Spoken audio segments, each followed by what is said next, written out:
Jika kita ingin membeli bus di Indonesia yang sudah saya jelaskan di video short yang saya publish, maka kalian pasti hanya menerima sasis saja alias rangka dasar, belum termasuk bodi, AC, dan kursi. Itu semua terpisah. Tapi kenapa?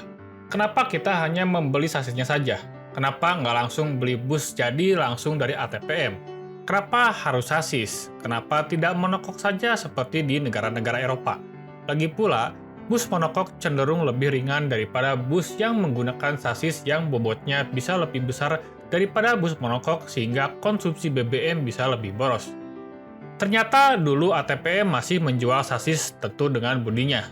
Seperti contoh bus Mercedes-Benz yang dulu menjual bodi bus juga di tahun 80-an, yang dulu masih di bawah naungan perusahaan PT Jerman Motor Manufacturing alias GMM. Dulu, Mercedes-Benz menjual bukan hanya sasis saja, tetapi juga menjadi bodinya langsung, seperti contoh model bus Banteng dan Starliner, atau bahkan bus kota seperti Damri dan bus PPD di tahun 80-an. Tapi ketika masuk di 90-an, pemerintah mengeluarkan peraturan bahwa ATPM tidak boleh lagi menjual langsung dengan bodinya, hanya boleh sasisnya saja. Tapi apa karena peraturan saja? Apa nggak ada faktor lain gitu? Oh, tentu. Ada alasan lain yang menjelaskan kenapa bus di Indonesia menggunakan sasis. Jadi ada beberapa poin kenapa bus di Indonesia lebih banyak menggunakan sasis. Yang pertama adalah fleksibilitas karoseri dan model. Industri bus di Indonesia berkembang dalam ekosistem antara pabrikan sasis dan karoseri lokal seperti Adiputro, Laksana, Tentrem, New Armada, dan lain-lain. Penggunaan sasis memungkinkan kostumisasi bodi bus sesuai kebutuhan konsumen seperti pariwisata, antar kota, bus sekolah, bus kota, dan lain-lain. Pemilihan desain interior dan eksterior, konfigurasi tempat duduk, hingga fitur-fitur modern, hingga adaptasi terhadap medan geografis Indonesia yang beragam. Selain itu, dengan adanya fleksibilitas ini, membuat banyak pilihan model bodi dengan sasis yang sama, seperti misal Adiputro dengan Jetbusnya, Laksana dengan Legasinya dan Discovery-nya, Tentrem dengan Avante-nya, New Armada dengan Skyliner-nya. Semua model itu bisa menggunakan sasis yang sama, misal menggunakan Hino RM280 atau Mercedes-Benz OH1626. Ya, walaupun bodi Adiputro Jetbus mendominasi, tapi ya tetap ada pilihan bodi lain yang jadi nggak boring gitu. Yang nomor 2 adalah peremajaan yang cepat dan perawatan yang mudah. Jadi peremajaan di Indonesia ini bisa dibilang cepat banget, bahkan bisa dibilang 6 tahun sekali. Maka harus ganti bodi. Hal ini dikarenakan memang selera masyarakat yang lebih suka dengan tampilan yang jauh lebih baru dan tampak tegar. Tapi bukan itu juga sih. Bus di Indonesia, terutama akap, pasti jauh lebih sering jalan dan jarak tempuhnya yang cukup jauh. Jarak tempuhnya bisa sampai 1000 km per hari dan seminggu bisa sampai 3 dan sampai 4 kali PP. Dan bisa dibayangkan berapa jauhnya dan capeknya bodi bus jika digunakan rutin seperti itu. Biasanya kalau bodinya udah lama, maka akan tampak tapak yang udah kelihatan tuanya, mulai dari lantainya yang udah melupas, dinding dan plafonnya udah mulai kusam, hingga cat yang udah memudar bahkan keropos, dan bodi yang mulai geblodak dan berdecit. Nah, dengan alasan inilah kenapa dengan menggunakan sasis, peremajaan jauh lebih mudah dibanding dengan bodi monokok yang dimana konstruksi bodinya ya menyatu dengan bodinya. Jadi ya, sangat susah untuk melakukan peremajaan jika menggunakan monokok.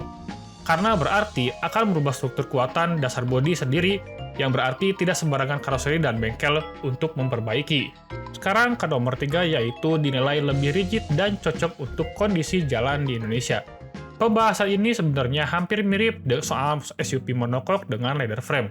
Bus yang menggunakan leather frame alias sasis memang bisa dibilang jauh lebih kuat dibanding dengan monokok, karena strukturnya yang terpisah dari rangka bodi dan sasis pun rangkanya jauh lebih rigid dan tahan dibanding rangka bodi. Jadi ya, bus yang menggunakan sasis memang cocok untuk kondisi jalan di Indonesia, apalagi di daerah seperti bus lintas Sumatera yang memang cukup ekstrim dan sering bawa muatan yang ora umum. Jadi ya, bus dengan sasis memang cocok untuk kondisi di Indonesia. Apalagi bus di Indonesia memang ada yang merangkap sebagai kendaraan logistik yang dimana ya, bus yang menggunakan sasis memang paling cocok untuk kategori di Indonesia. Sekarang yang nomor 4 adalah lebih awet dan tahan lama. Bus yang menggunakan sasis memang faktanya jauh lebih awet jika dibanding dengan bus monokok. Hal ini dikarenakan memang sasis bus didesain agar tahan di dalam kondisi jalanan dengan beban yang berlebih di Indonesia. Rangka yang terpisah dari bodi dan sasis membuatnya lebih mudah untuk perawatan dan peremajaan. Contoh, jika bodinya udah nggak layak tapi sasisnya masih prima, maka ya cukup angkat bodi saja ganti dengan bodi baru. Nggak harus beli sasis baru. Jadi ya secara hitungan bisnis ternyata memang lebih menguntungkan jika bus menggunakan sasis. Karena ketahanan dan modularitas yang dimiliki bus bersasis membuatnya jauh lebih masuk akal untuk penggunaan jangka panjang dan bisnis. Terlebih lagi, jangka waktu balik modal bus di Indonesia yang cukup lama berkisar 3-4 tahun membuat bus yang menggunakan sasis jauh lebih masuk akal untuk iklim bisnis di Indonesia. Apalagi jika terjadi kecelakaan. Jika sasis bus tersebut masih oke, maka ya tinggal perbaiki sedikit sasisnya dan digunakan bodi baru. Jadi ya, bus yang menggunakan sasis bisa dibilang jauh lebih kuat dibanding dengan bus monokok. Terlebih lagi di Indonesia, bus yang mengalami kecelakaan cukup sering terjadi. Jadi ya, bayangin kalau bus pakai monokok, pasti bakal pusing tuh pengusaha. Yang kelima adalah dampak ke ekonomi lokal dan lapangan pekerjaan. Dengan adanya bus yang menggunakan sasis, karoseri-karoseri lokal akan bertumbuh dan yang pasti akan membuka lapangan yang lebih banyak. Tenaga kerja ahli maupun terampil, bahan baku dan komponen lokal yang diproduksi di Indonesia membuat perputaran ekonominya jauh lebih berasa yang berdampak meningkatkan ekonomi dalam negeri.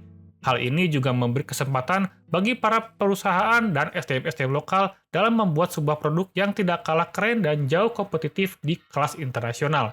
Bahkan karoseri buatan lokal ada yang dipercaya oleh negara lain untuk diimpor ke negaranya.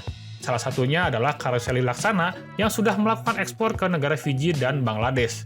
Bahkan saking terkenal dan kerennya desain bus di Indonesia, sampai ditiru juga oleh bangsa lain, contohnya seperti bus di Bangladesh ini. Dengan begini, maka siapa tahu kalau di Indonesia bisa memproduksi sasis bus sendiri dan iya, udah kejadian kok, seperti contohnya bus Perkasa dan sasis Inobus dari Inka. Cuman ya entah kenapa kok mereka jadi pada nggak produksi lagi sasis bus di Indonesia. Bahkan kabarnya nggak kedengar lagi. Padahal sayang banget sih nggak bisa produksi massal.